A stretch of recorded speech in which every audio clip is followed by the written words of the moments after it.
Hello दोस्तों, तो आपका स्वागत है मास्टर जी प्रोग्रामिंग वीडियो ट्यूटोरियल में। इस वीडियो में जैसे मैंने आपको बताया था कि मैं टर्नरी ऑपरेटर जो तीसरा कंडीशनल स्टेटमेंट है उसके बारे में बता रहा हूँ।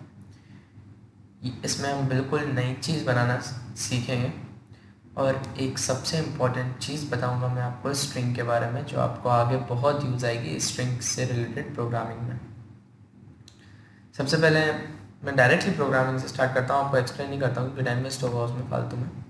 उससे जब डायरेक्टली प्रोग्रामिंग से स्टार्ट करें और उसको ही एक्सप्लेन करते चलेंगे। स्ट्रिंग S1 S2, दो मैंने स्ट्रिंग वेरिएबल्स ले लिए हैं S1 एंड S2। आप थ्योरी थोड़ी पढ़ लीजिएगा वेरिएबल्स के बारे में कि क्या क्या वेरिएबल्स यूज़ कर सकते हैं। और इंटीजर के दो वेरिएबल्स ले रहा हूँ, इंटीजर टाइप के L1 और L2। जो L1 और L2 मैंने दो वेरिएबल्स लिए, उनका काम है जितनी भी लंबी स्ट्रिंग है उसकी लेंथ को अपने पास स्टोर करके रखना। अब मैं यूज़र से S1 को इनपुट ले रहा हूँ br.readline करके, और ऐसे ही मैं S2 का इनपुट लूँगा br.readline करके। तो ये दो इनपुट स्ट्रिंग ले ली मैंने। उसके बाद L1 स्टोर करेगा लेंथ ऑफ S1, जितने नंबर ऑफ कैरेक्टर्स उसमें स्टोर होंगे S1 में वो लेंथ उसकी होगी।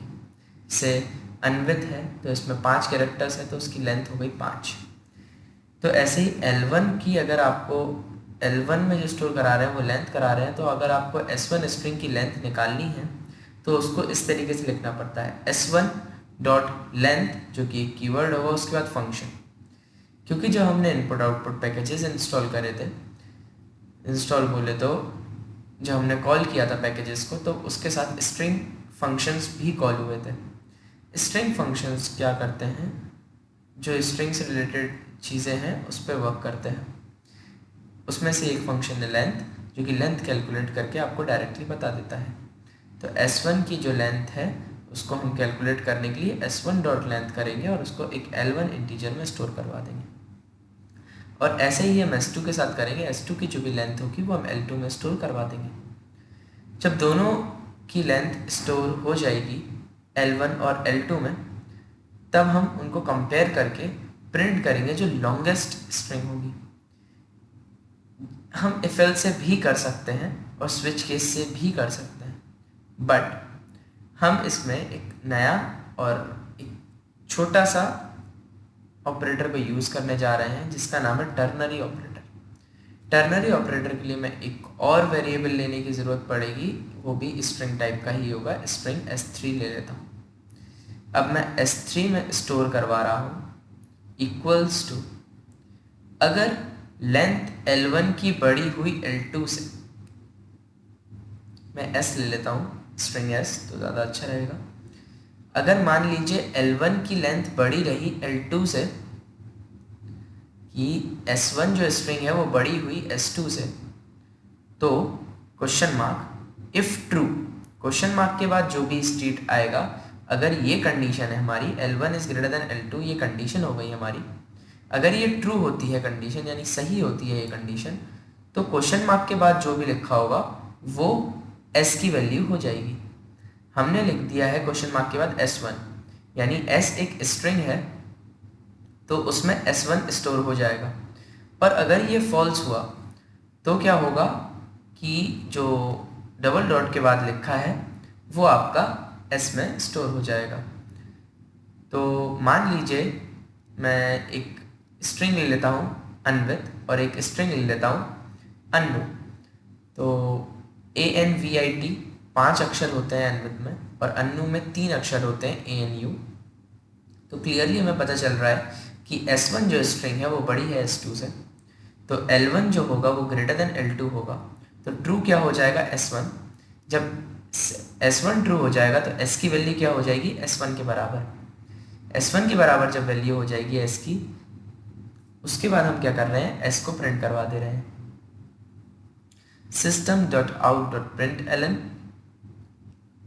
हम एक स्टेटमेंट देंगे, longest word is,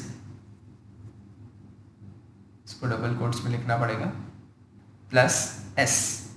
longest word जो भी होगा वो आपके सामने प्रिंट होकर आ जाएगा, जो कि एस में स्टोर है।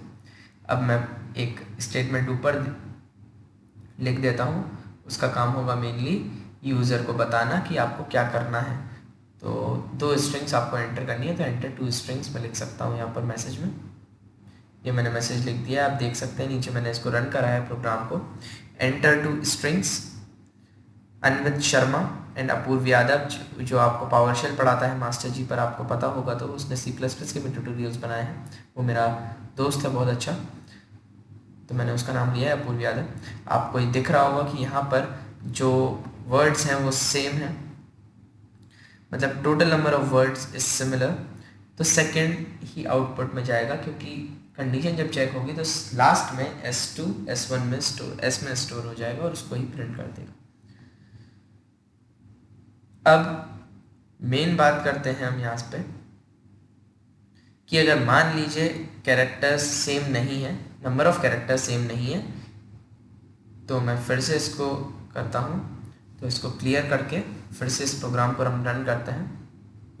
ये मैंने एक और बार प्रोग्राम रन कर दिया है। अब मैं इसमें स्ट्रिंग डालूंगा, एंटर 2 स्ट्रिंग्स ABCDEF, और एक डालते हैं हम ANDB space EHG। Longest word आपको क्लियरली दिख रहा होगा कि ANDB EHG is the longest word.